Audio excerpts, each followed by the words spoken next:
Hello. This is Antje from Byte Shuffle. Thank you for always watching our videos. This time, I've put together an overview of how to approach the Omni-Tell matchup when playing Doomsday, including gameplay strategies and sideboard considerations. There's also a link to the pile breakdown video in the description, so feel free to check it out. Here is the deck list we will be using this time. Even if I go down to 6, I have a chance to get a stronger hand, so I'll mulligan. I'll put Jace, Wielder of Mysteries, on the bottom. The Surveil effect leaves it on top of the library.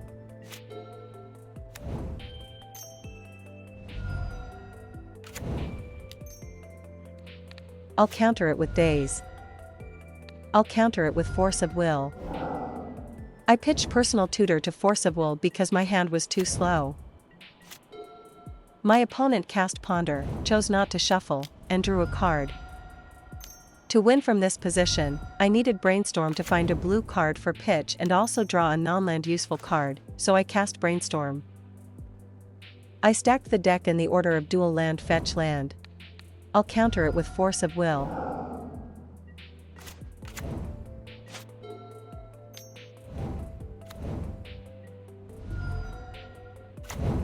The Surveil effect leaves it on top of the library. To make the most of Personal Tutor, I'll start with Brainstorm. I stacked the deck in the order of Jace, Wielder of Mysteries, Street Wraith. I'll search for Doomsday. Keeping Daze here was a mistake. I should have kept Street Wraith instead. I'm going all in. From here. My opponent has 3 cards in hand. Since we've likely exhausted our counterspells, I'll go for Thassa's Oracle first, and if that fails, I'll follow up with Jace, Wielder of Mysteries. Since I have a blue card in hand, I also included Force of Will in my pile. I build my pile in the order of Jace, Wielder of Mysteries, Thassa's Oracle, Force of Will, Cavern of Souls, Brainstorm.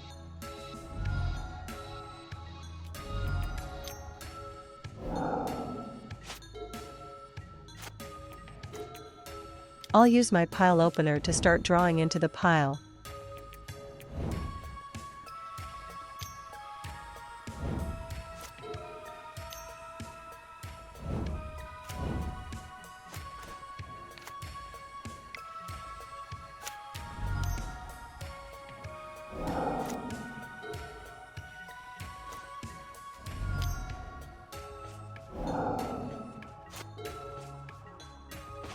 As long as they don't have a hard counter. And with that, the adventure comes to an end.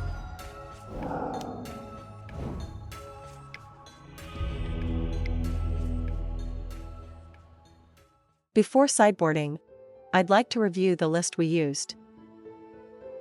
First, the conclusion.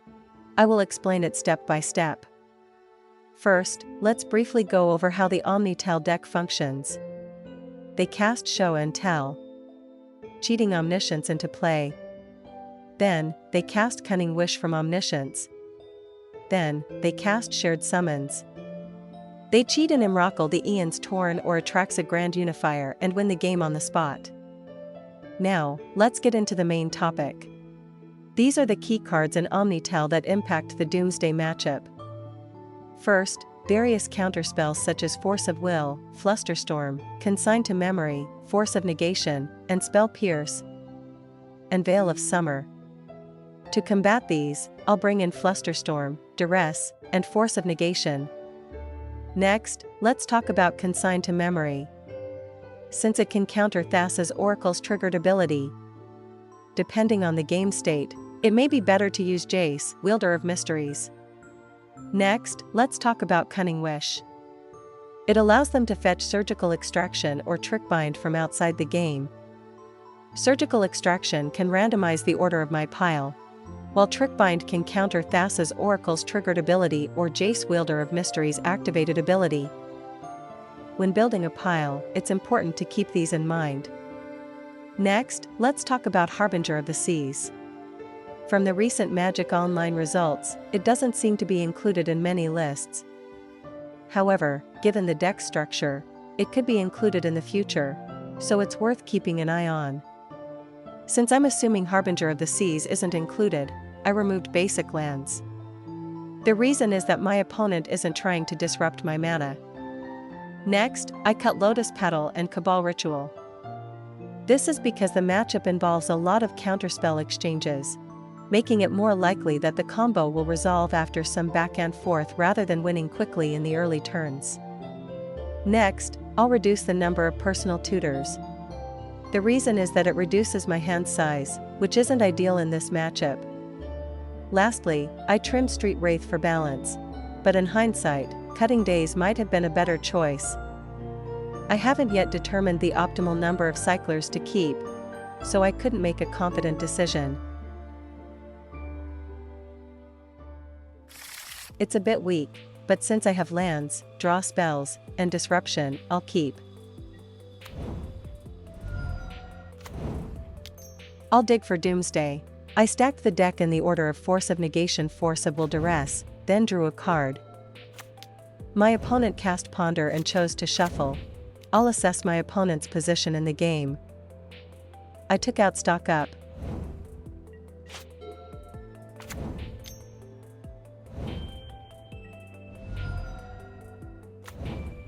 The Surveil effect leaves it on top of the library. I'll dig for Disruption. I drew in the order of Dual Land, Brainstorm, Thoughtseize. I'll use a discard spell to take away my opponent's key card.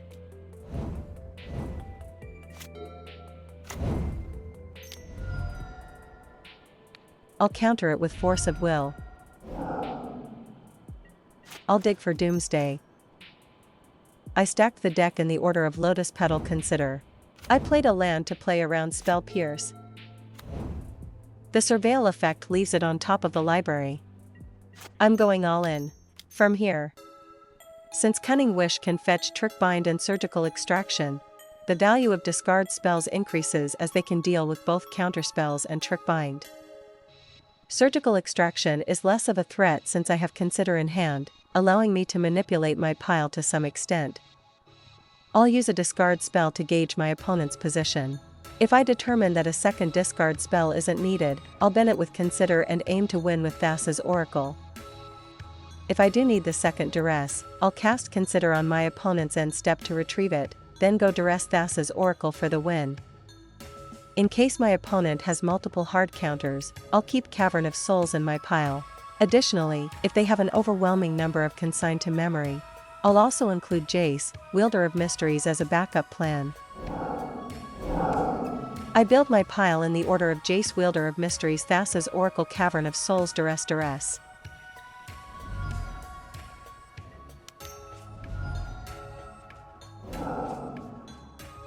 Surgical Extraction can be managed with Consider to some extent, so I'll ignore it. I'll scout ahead with a discard spell.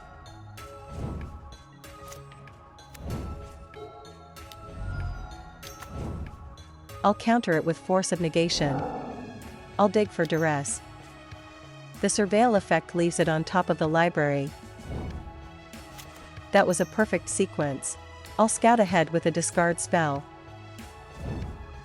I'll win with Thassa's Oracle.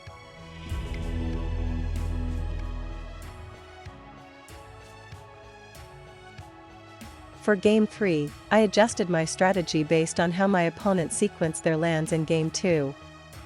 Since my opponent prioritized playing basic lands early, I suspected they might have cards like Back to Basics or Harbinger of the Seas. Back to Basics affects my opponent as well, so it seems unlikely that they would be running it. To avoid giving my opponent an easy win, I put 2 islands and 1 swamp back into the deck. Since my opponent is playing an Ancient Tomb deck, Daze isn't very effective, so I reduced its count. Since I added basic lands, I reduced the number of dual lands accordingly. I'll decide whether to fetch basic lands based on my opponent's early plays. It's a bit weak, but since I have lands and draw spells, I'll keep. The Surveil effect leaves it on top of the library. Based on my opponent's land sequencing, it seems like they aren't running Back to Basics. The Surveil effect sends it to the graveyard. I stacked the deck in the order of Street Wraith Consider.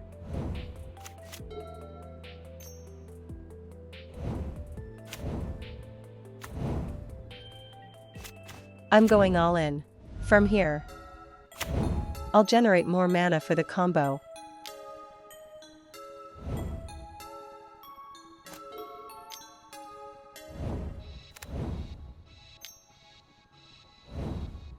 I'll dig for Doomsday. I drew Night's Whisper. I'll scout ahead with a discard spell. I'll pass the turn, playing around my opponent's show and tell. I'll counter it with Force of Will. I'll counter it with Flusterstorm.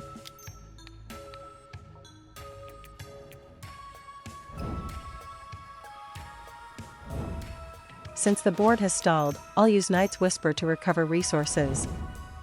I'll dig for Doomsday. I stacked 2 copies of Edge of Autumn.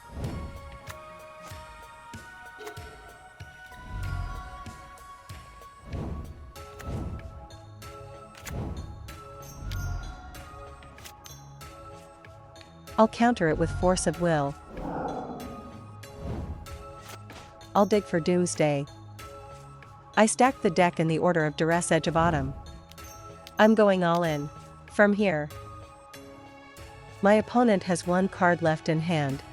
I plan to cast Jace, Wielder of Mysteries, on the same turn I cast Duress. To play around Spell Pierce, I'll include Lion's Eye Diamond in my pile instead of Lotus Petal. I'll fill the remaining slots with free pile openers. I built my pile in the order of Jace, Wielder of Mysteries, Edge of Autumn, Street Wraith, Lion's Eye Diamond, Duress. Since I don't have enough pile openers, I'll pass the turn.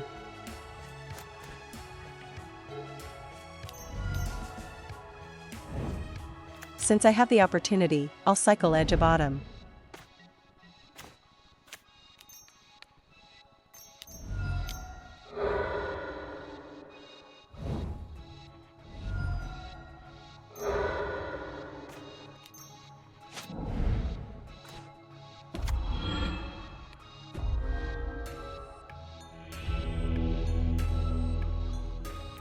Lastly, I have an announcement.